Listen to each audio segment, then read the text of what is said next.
Hello, friends. This is Dave Hurwitz, executive editor at ClassicsToday.com, here with Dave's Faves. And today I want to talk to you about the greatest of all the Mahler rarities.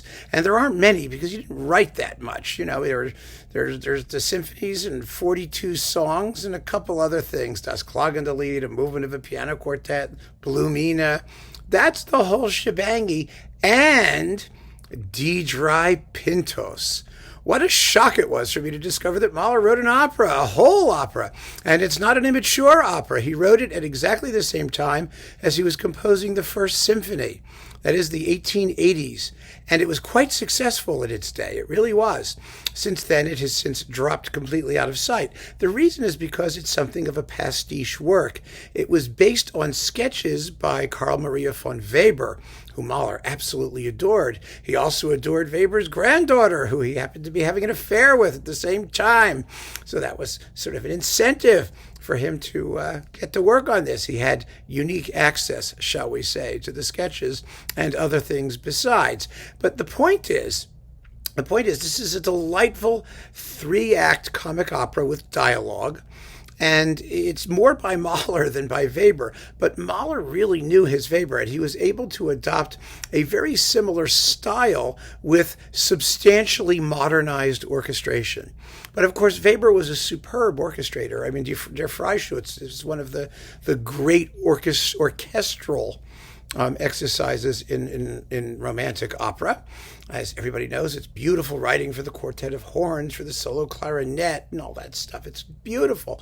So Mahler was in his element faking Weber. And I think he does a superb job of it. But beyond that, I mean, it's Mahler. It's wonderful. I've played you the entr'acte between the two of the 3 acts anyway, which it's in the interesting overture playlist. If you look up Mahler in the interesting overtures, you can hear that entr'acte. It's really quite lovely and lots of fun. And if you know your Mahler, there are some very interesting things in here that are not Weber, like percussion. He uses bass drum, he uses cymbals and triangle, and he uses a root. You know, that bundle of twigs you hit the bass drum case with, as he does in the 2nd and 3rd and 6th and 7th symphonies. You know, in the 2nd symphony, it's in the scherzo where it goes boom, check, boom, check. You know, it makes that little clicky sound. It's really marvelous. You can hear there are moments when Mahler comes whistling in. There's a great ballad in Act 1, which for a character who never shows up anywhere else, but it's for the ballad of the lovesick tomcat, Mansur, which is for pizzicato strings, and it's just wonderful.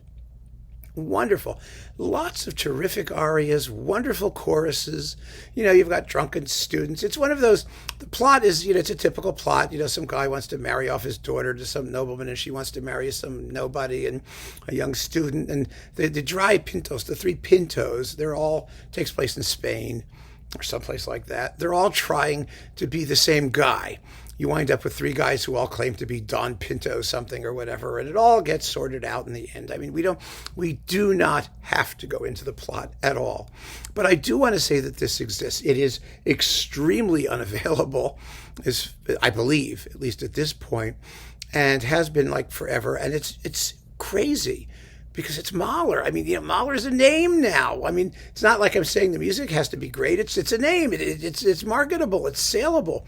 Why RCA doesn't put it out, I have no idea, and just leave it out or throw it in a box with some other stuff. I don't know. There have only been 2 recordings. There is this one, and there's one on Naxos. And the one on Naxos is much inferior. It's a provincial production. It's got mediocre singers. It's live. There's a lot of stage noise and whatnot. It's not very satisfactory. It just gives you a basic idea of the piece. This, however, is a fully professional, and well, that was fully professional too, but this is a really, like, you know, high-end professional cast. I mean, look at who you've got in it. You've got, let's see, Franz Grundheber for Don Pantaleone Ruiz de Pacheco. See, it's funny. Ha. And we've got, let's see, Lucia Popp is Clarissa, the lead soprano. I mean, Lucia Popp in wonderful voice, because this was recorded, let me see, when was this recorded? Does this have a date? 1976. That's the actual original recording. It was on Eurodisc originally, if I'm not mistaken.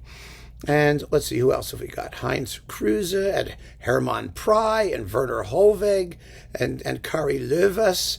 I mean, these are major people. It's really well done. If you can get your hands on this and you're a Mahler person, you're going to want to hear it. There's no question about it. The score is published by AR Edition in 2 volumes. It's over there. I have it. And I don't even know what else to say.